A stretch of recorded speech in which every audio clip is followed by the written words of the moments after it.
If we don't get to the west with at least a hen and a rooster, how are we going to have more chickens? We got troubles, haven't we, dear? Yeah. When my children faced the hardships, maybe they can overcome by their faith they learned from pioneers. Someday this journey will be remembered as our legacy west.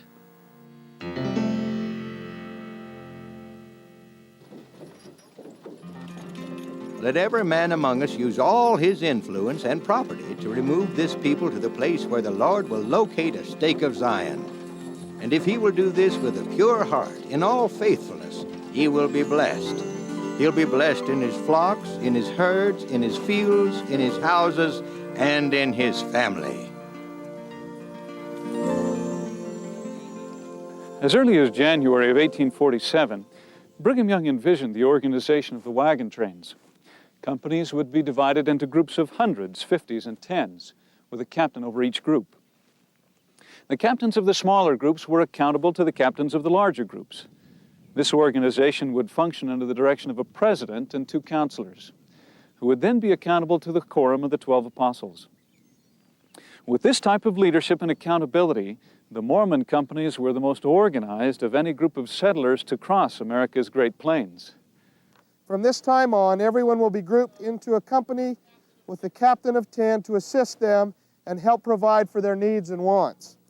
Captains of 10 will report to captains of 50. This organization includes no authority to tell anyone what to do. So this is not a new structure of power, it's a new structure of service. On Wednesday the 14th in Gothenburg, the reenactment group was divided into groups of 50s and 10s, and leaders were chosen to serve the members of their particular groups. Inasmuch as a good percentage of the participants of the reenactment expedition are of the Mormon faith, the leadership of the church in Salt Lake City invited the companies to complete the organizations, similar to the 1847 directions. For those in favor of this organization as it's been outlined and presented to you, please say aye. Any opposed, say nay. Very good. We'll say we voted it in. I'm Freddie and Elizabeth. Thanks for the ride. It shouldn't be a responsibility. It's just a good way to feel like you're kind of organizing with a group of people. It's like people on your block, I guess you'd say, if we was a traveling village. You feel like you ought to know the people on your block. Oh, I think it's wonderful. I think it's wonderful. I think it's needed, and I think it's... I'm an organized person, so I want things to click. People don't know what it's like to be out here until they've been here.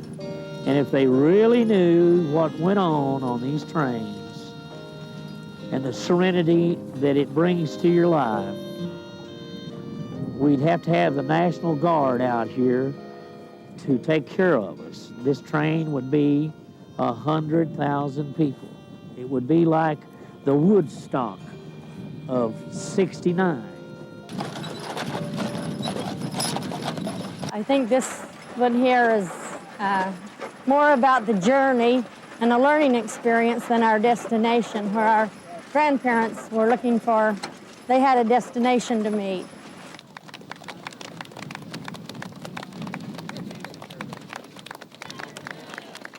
They just stood on the side of the road and waved once at what goes by. Then they'd get a little glimmer, you know, and then they'd want a little more.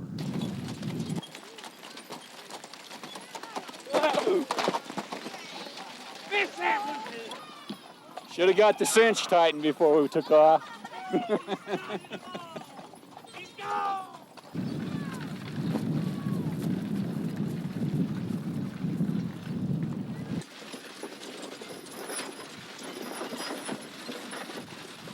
Beaver! Beaver! Beaver! You win! 3 minutes for 2! What a win! Oh, that's good. Oh, that feels good. A dog attacked the chicken and tore the cage open, and the chicken flew out, and the dog chased it down and killed it. And that's the the sad story right now, but that's our breeding stock. If we don't get to the west with at least a hen and a rooster, how are we going to have more chickens? We got troubles, haven't we, dear? Yeah. Thank you. Look out, what you see. The people of Nebraska are always so gracious and kind and wonderful. It is a wonderful experience to cross the country at a slow pace, where you're able to visit the people on a grassroots level. I've seen people that already on this train just come and stay a day, and they're back. You know, they can't stay away every chance they get.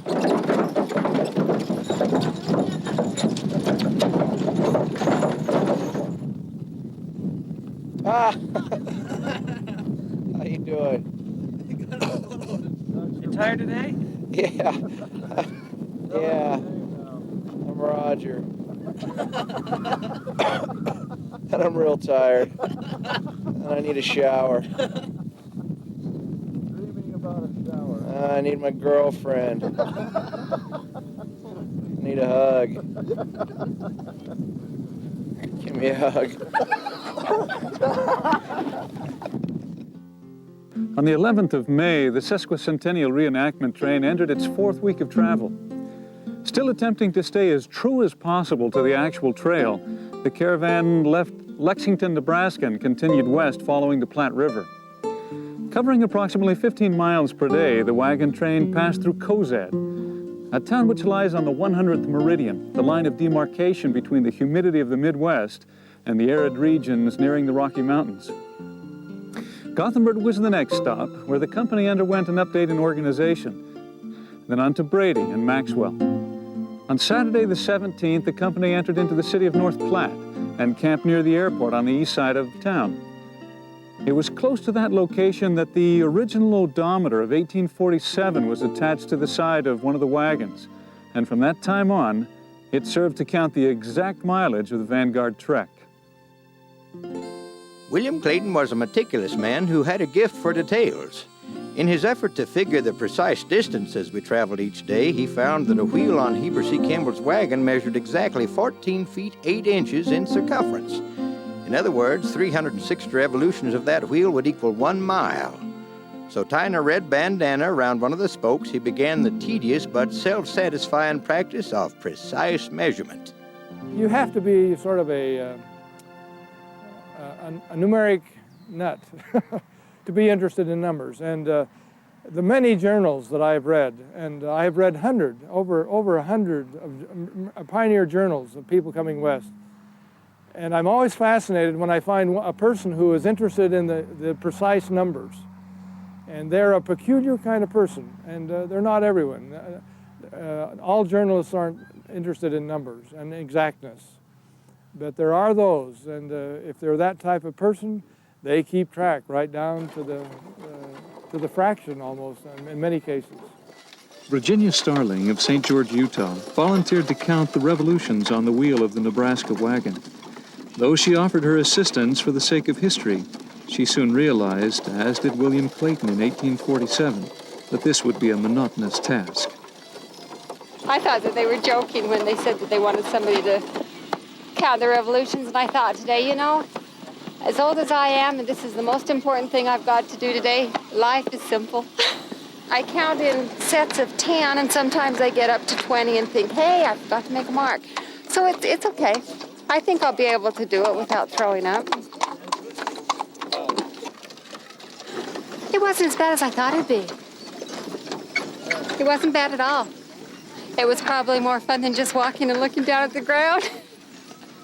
Finally, he is the one who suggests the idea of a machine that eventually is called the rodometer, and someone else draws the plans and someone else builds it, but he comes up with the initial idea for the rodometer. 150 years later, in an attempt to recreate the circumstances of the Vanguard expedition, descendants of William Clayton, Orson Pratt, and Appleton Harmon joined the wagon train at North Platte and placed a similar odometer on the Nebraska wagon. And the as-built model is 2 overlaying wheels, gear wheels. The mile wheel, and when it rotates once, the central axis has 4 teeth on it, which passes 4 teeth on the 10-mile wheel. And there are 40 teeth on it, so that each of the teeth on the 10-mile wheel represent 1/4 of a mile. So when it rotates once, they've gone exactly 10 miles. The odometer on the wagon train registered the distance from Brady to North Platte at 19.2 miles. Even counting the rotations of the wagon wheels, as William Clayton did in 1847, recorded the same measurement. A comparison was then made with the modern odometer to see if the result would be the same.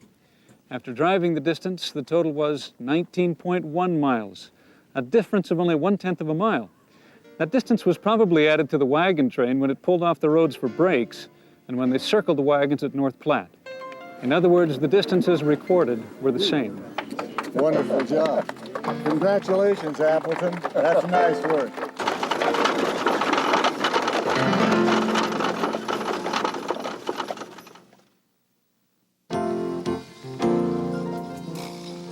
The celebration of ancestry beckons people to the trail.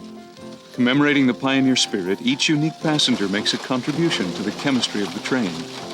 Matthew Peterson, born with cerebral palsy, learned of the reenactment expedition through the internet.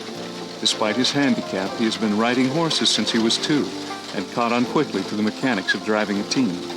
Well, I think, growing up in Nebraska, and being close to the trails and stuff, you always wonder what it was like for the people that came before us and settled this country. He brought a special spirit to us. It made us all realize, I guess, our health and the blessings we get. Because a little boy like this, he was so happy with even with all these inflictions, and he was still a happy kid. He was full of jokes. He was full of really dumb riddles, and he got a big kick out of them telling them to me. How do you spell silk? S-I-L-K. What do cows drink? Milk. Nope, they drink water. Later in the afternoon, I think it was after dinner, we got him up in the driver's seat, and I drove a few more miles, and I asked him if he wanted to drive the mules, and boy, he loved that. He didn't have quite enough strength in his arms to pull on the reins, but he done pretty good for a boy. He'd have to raise his arms real high and back, and it was difficult for him. And when he got us back in line again, after he got off the line a little bit, boy, he was happy, and he says, "How am I doing?" And it was a great experience. Probably my best day I've had since I've been here. His mother's a wonderful lady. She's got to be awful strong to carry that boy. He is 13 years old, and I try to lift him, and I can, but it's difficult. And she carries him all over, and it was a great experience. What kind of horse is Bandit? Quarter horse and thoroughbred. 300 more hours of driving mules, and he'll get his master's degree in mule skinning. That's what he wants.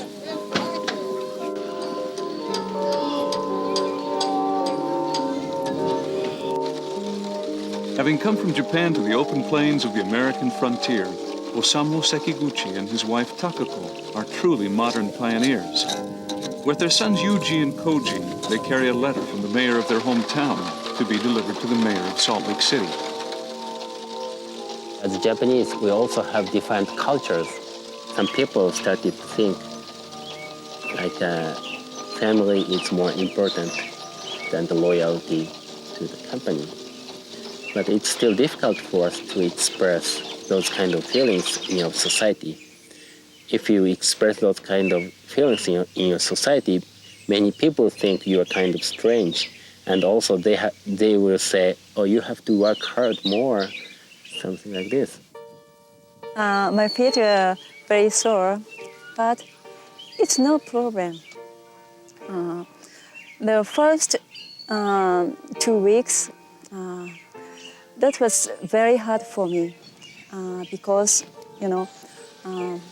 we had much rain, new life in the wilderness. So that was very hard for me. But now, everything is okay. So we decided to come here, and we thought this would be a great experience for our life.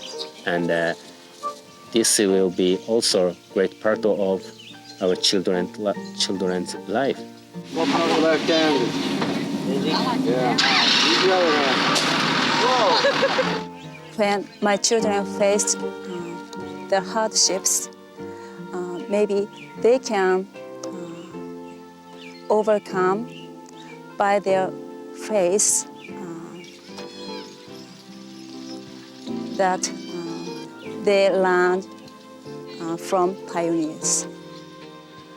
When we walk every day, we always think about pioneers, like what they are doing about 100 years ago, what they were thinking on this trail. When we think those kind of things, we always have a great appreciation to those old members of pioneers.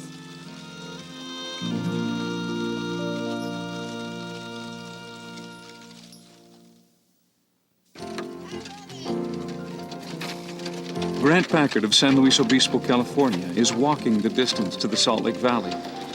At a young 73, he's covering an average of 15 miles per day.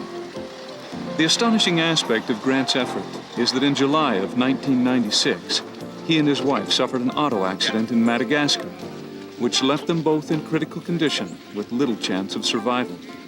Less than a year later, and now carrying a pin in one leg, he rises to the challenge of the 1,000-mile trek. Our chauffeur had a head-on crash. He was killed, our friend was killed. My wife and I survived. The leg came out a little bit short. I limped, but it worked beautifully. Both legs worked well. At the end of the day, I lie down under the handcart on Mother Earth, and it is so restful. When I close my eyes, I see wagon wheels turning. I wanted to show my faith that I could walk after that accident. I practiced 3 months in California. Before this walk, I walked barefooted. I thought I was getting ready, but I still got blisters. She was born in Salt Lake City in 1862. You know when Brigham Young died?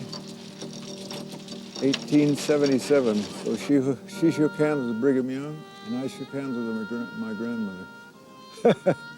Well, Bryant Stringham was probably one of the youngest in the party in 1847, the first that got to the valley. He was about 24 years old, and he walked and rode. We don't have much detail of his life, his story as he came across the plains, but I just wanted to feel where he was. And he was right on this beautiful earth, trying to build Zion.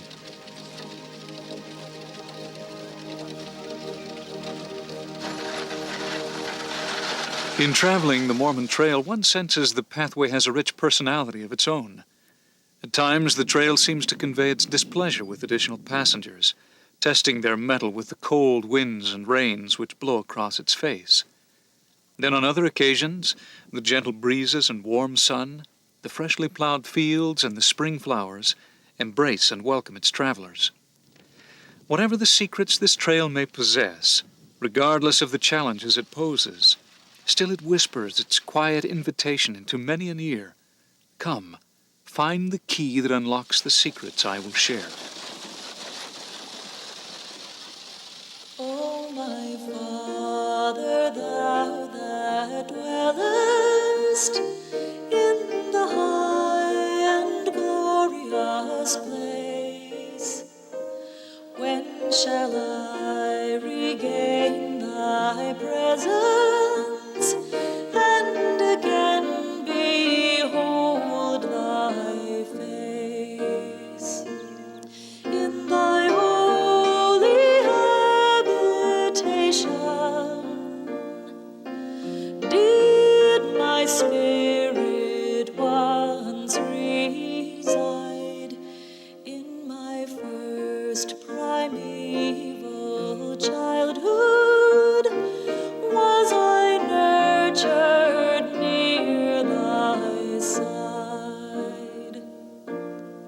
when I leave this frail existence.